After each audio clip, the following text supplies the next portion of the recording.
of redemption, a story of a nation that once relied on one man and now returns with an army of them, a team so balanced, so ruthless, that even France and Argentina should be afraid. Because in 2026, the football world might finally witness the impossible: Cristiano Ronaldo lifting the World Cup.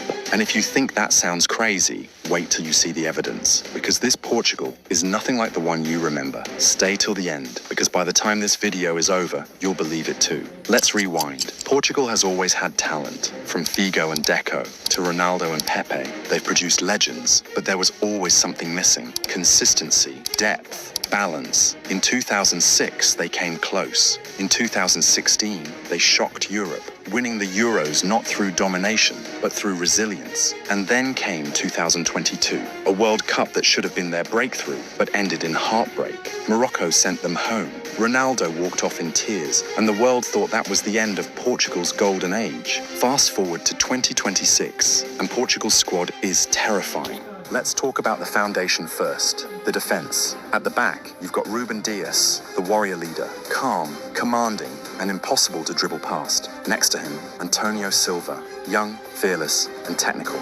Nuno Mendes, explosive on the left, arguably the best left back in the world. And Diogo Dalot on the right, tactical, tireless, and always reliable. Even if one falls, Gonçalo Inácio, Nuno Tavares, or Renato Veiga can step in. Portugal has depth in defense like never before. Now move to the midfield, and this is where it gets special. Bernardo Silva, the magician, football's quiet genius. Bruno Fernandes, the brain, controlling tempo, threading passes, breaking lines. Vitinha and João Neves, the new generation, smooth, composed, fearless. They dictate the rhythm like conductors of a symphony. Then there's Rúben Dias and Palhinha, the muscle and balance, destroyers who can build. Every big team dreams of a midfield like this. Portugal has 3 versions of it. And the attack, oh, the attack. Rafael Leão, lightning in human form. When he runs, defenders panic. João Félix, reborn and unleashed. Pure elegance on the ball.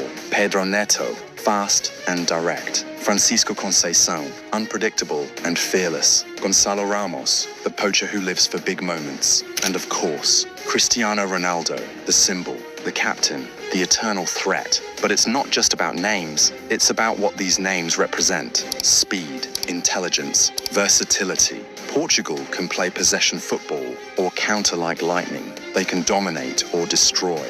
This team can adapt to any opponent. And in tournaments, adaptability wins trophies. No army wins without a general. And Portugal's general might be the most underrated in football, Roberto Martinez. He took Belgium's golden generation to a World Cup semi-final in 2018.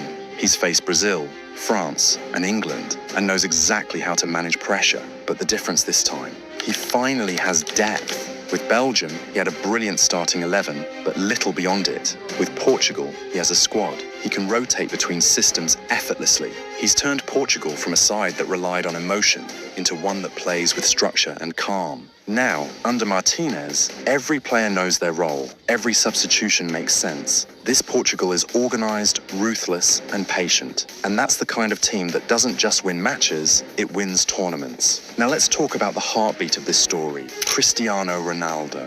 By 2026, he'll be 41. People say he'll be too old, too slow, past his prime. But they forget something. Ronaldo has been told you can't his entire life. And every time, he's answered with history.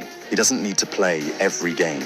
He doesn't need to run 90 minutes. He just needs one moment, one header, one penalty, one free kick in the dying seconds, and the entire world could change. But beyond his numbers and goals, it's his presence. Imagine being João Neves, 20 years old, stepping onto the pitch, knowing you could help Ronaldo win the only trophy missing from his career. That's not just motivation, that's fire. Every player will run harder, defend longer, and give everything for him. Because this isn't just about winning for themselves, it's about completing a legend's legacy. Ronaldo's journey started with tears in 2004. It might end with tears again, but this time, tears of joy under the confetti of North America. Talent wins games, mentality wins tournaments, and this Portugal team has both. They've faced heartbreaks. They've lost semi-finals, quarter-finals, finals. They've been called lucky, overrated, Ronaldo dependent. But pain does something to a team.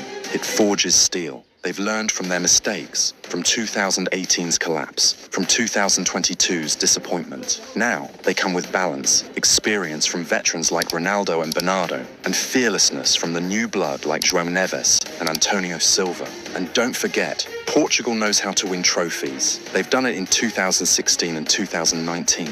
Now let's be realistic. To win the World Cup, Portugal will have to go through giants: France, Argentina, Brazil, England. But here's the twist. None of those teams are evolving as fast as Portugal. France has internal tension. Argentina's golden wave may fade by 2026. Brazil is still rebuilding. England, still haunted by penalties. Meanwhile, Portugal's core, Bruno, Bernardo, Leão, Dias, Vitinha, will be at their absolute peak. They're not rising, they're ready.